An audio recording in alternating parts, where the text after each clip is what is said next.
OK, on va parler d'itinérance. On le sait, au Québec, là, on a un grave problème de pénurie de logements et aussi, il y a une crise de l'itinérance. Les itinérants de mémoire d'homme, là, je vous le dis, à Montréal, n'ont jamais été aussi nombreux. Et pas juste à Montréal. On entend des histoires d'itinérance un peu partout, dans des villes de taille moyenne où, généralement, on n'associait pas là, des villes comme Gatineau, des villes comme Saint-Hyacinthe, etc., des villes comme Trois-Rivières à l'itinérance. Partout, on voit des campements de fortune qui s'érigent sous les viaducs, dans les parcs. Les deux problèmes, itinérance, pénurie de logement, c'est lié. Mais il y a des limites à dire aussi que le logement, c'est la solution magique pour tous les itinérants et pour tous les itinérantes. Depuis la pandémie, le nombre de femmes itinérantes a énormément augmenté. Il y a très peu de centres pour venir en aide à ces femmes-là. On va parler de tout ça avec Anne-Gaëlle Whiteman. Elle est coordonnatrice de la maison Jacqueline. C'est situé dans le village gay, donc au cœur des problèmes d'itinérance. Madame Whiteman, bonjour. Bonjour. Merci d'être en studio avec nous. D'abord, c'est quoi la maison Jacqueline? En fait, c'est la rue des Femmes. On a 3 maisons à la rue des Femmes. On a la maison Jacqueline qui est dans le village et qui fait office avec des hébergements, avec de l'hébergement d'urgence, qui est l'équivalent un peu d'une salle d'urgence à l'hôpital. Et puis, on a la maison Olga qui a des appartements, des chambres de transition individuelles avec salle de bain individuelle à chaque chambre. Et on a aussi des lits d'urgence. Et on a la maison Dahlia qui sont des studios où les femmes peuvent rester 2 ans. Donc, c'est un processus, en fait. En quoi le visage de l'itinérance au féminin a changé depuis quelques années à Montréal? Je pense que le visage d'itinérance partout a changé. C'est sûr que la situation est épouvantable. Les drogues de rue, de synthèse sont absolument dévastatrices. Beaucoup d'ingrédients dedans qui les rend extrêmement violentes et agressives. Elles ne se reconnaissent même pas. Le fentanyl, c'est un opiacé, donc ça fait dormir. Ça rentre dans le coma, ça provoque des arrêts cardio-respiratoires. Mais tous les autres, ce sont des stimulants et là, ça génère toute la violence qu'on voit dans la rue en ce moment. Et la pandémie a fait que toutes les brisures, celles qui étaient en logement, qui sont retombées dans la rue, parce que il y a eu toutes les fractures au niveau de leurs équipes traitantes, les visages qu'elles connaissaient, les travailleurs sociaux qui ont été remis sur d'autres équipes, et ça c'est parti par élaborer un peu, M. Whiteman, Mme Whiteman, là-dessus, sur les drogues. Parce que ce que les intervenants nous disent, c'est, il y a plus d'itinérance, les problèmes de ces personnes-là sont beaucoup plus profonds. À cause de ces nouvelles drogues-là, ça a changé à quel moment et quel effet ça a? Ça a changé avec la pandémie, ça a changé énormément parce que il y avait plus personne dans les rues et là les approvisionnements devaient être aussi plus moins facile à faire rentrer au Canada les drogues de l'extérieur. Donc c'est là qu'il y a eu beaucoup d'aggravation sur le manque de qualité. Et ça complique, j'imagine, le parcours de la personne qui veut se raccrocher et revenir dans la société, prendre un logement. Oui, en fait, un toit pour tout le monde, c'est une priorité. Ceci dit, il y a différentes formes d'itinérance. Quelqu'un qui est en situation d'itinérance, c'est vraiment parce qu'il y a des situations dans sa vie qui le projettent là. Mais l'itinérance chronique ou chronicisée, c'est quelque chose qui commence dans l'enfance. C'est pas quelqu'un qui tombe dans la rue. C'est la vie qui va faire qu'on échoue dans la rue. Un enfant et toutes les femmes en état d'itinérance et probablement les hommes aussi, mais je travaille avec les femmes. Toutes les femmes sont victimes de choc post-traumatique du développement, c'est-à-dire dans l'enfance, souvent même dans le ventre de leur mère, ou même à la conception, avec des mères qui vivaient de la violence conjugale, ou qui consommaient elles-mêmes, ou qui sont des enfants du viol. Et donc, un enfant, pour survivre à l'horreur qu'il va vivre, il se déconnecte à l'intérieur de lui-même.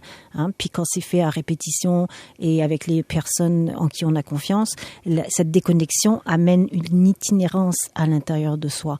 Et ça, si ça n'est pas soigné, la guerre, c'est comme les vétérans. Ils reviennent de la guerre, ils ont une maison, ils ont une femme, ils ont des enfants, ils ont une famille, mais ils sont dans la rue quand même. Donc, on peut dire que les personnes qui sont dans la rue, vous travaillez, Mme Whiteman, avec les femmes, ont toutes eu des enfances brisées. Toutes. Donc, des enfants brisés, ça fait des adultes en errance. Pas tous les enfants brisés, évidemment, parce que si ils ont eu des soins adéquats à un moment donné, ils sont tombés sur des familles aimantes, peu importe qu'il y a une guérison relationnelle qui se fait à un moment donné, c'est sûr. Mais à la Maison Jacqueline et à la rue des Femmes, on a les femmes les plus souffrantes de Montréal. Elles sont refusées partout et beaucoup sont barrées partout. Et c'est ce qu'on a à la Maison Jacqueline. Donc, oui.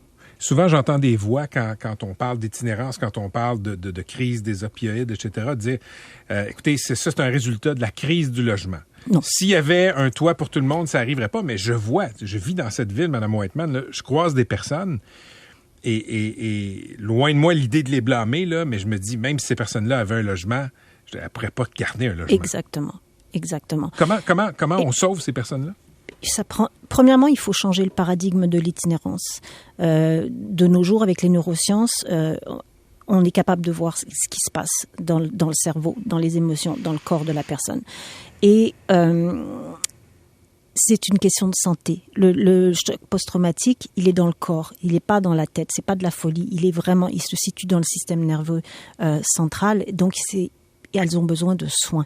Il faut soigner. Comme les vétérans maintenant ont des programmes de soins, parce qu'on a compris que même s'ils reviennent de la guerre est encore à l'intérieur d'eux. Et quand on a une vie de survie comme ça, parce que c'est pas la vie, c'est de la survie, même si on les met en logement, la survie reste à l'intérieur. Elles sont pas guéries. On a une femme qui est rentrée en logement il y a peut-être 3 ou 4 mois. Elle a passé 1 mois à juste aller ouvrir la porte, refermer la porte, incapable d'y rentrer, à faire des crises d'angoisse. Parce que rentrer là, la guerre est encore là. La guerre de leur vie est encore là. Et elles ont beau se retrouver dans un appartement, ça soigne pas. C'est un essentiel. Mais elles ont besoin de soins. Et donc, il faut changer le paradigme de l'itinérance comme n'étant plus une situation socio-économique. C'est un symptôme. Après, c'est pas juste une question d'argent. Même quand vous me dites que vous voyez des personnes, même si on leur donne $1 million, qu'on leur donne un palace, ça le fera pas non plus. Parce que à la base, il faut soigner l'enfant qui a été blessé et l'amener vers l'autonomie, justement. Et ça prend des soins de santé relationnelle. Et le nouveau paradigme de l'itinérance devrait être un état d'itinérance. Nous, on parle d'un état parce que c'est un état de santé.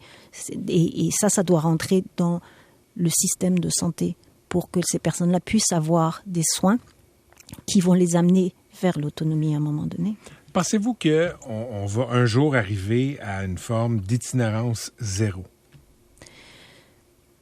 Ça, je peux pas le dire, mais c'est sûr que plus on va les soigner, plus qu'on va pouvoir leur redonner une vie normale.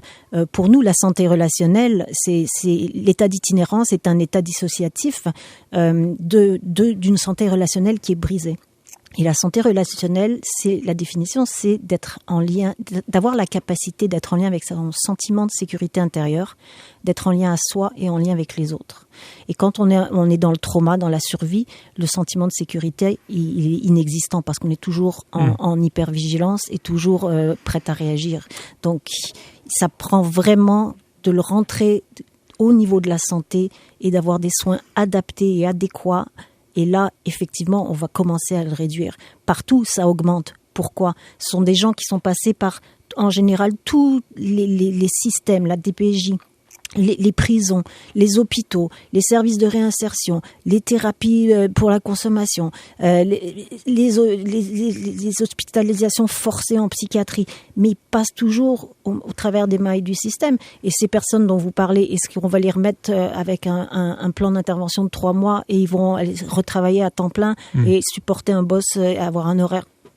Mais c'est complètement utopique. C'est pas comme ça.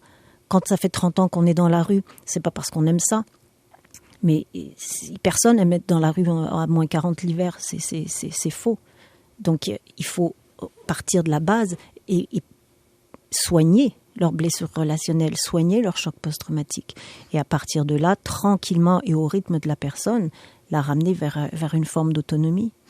On va vous réinviter, Madame Whiteman. Je trouve que ça démystifie de façon très éloquente les problèmes d'itinérance. Merci beaucoup d'avoir été avec nous. Ça fait plaisir. C'était Anne-Gaëlle Whiteman, qui est coordonnatrice de la Maison Jacqueline, un des organismes de la rue des Femmes.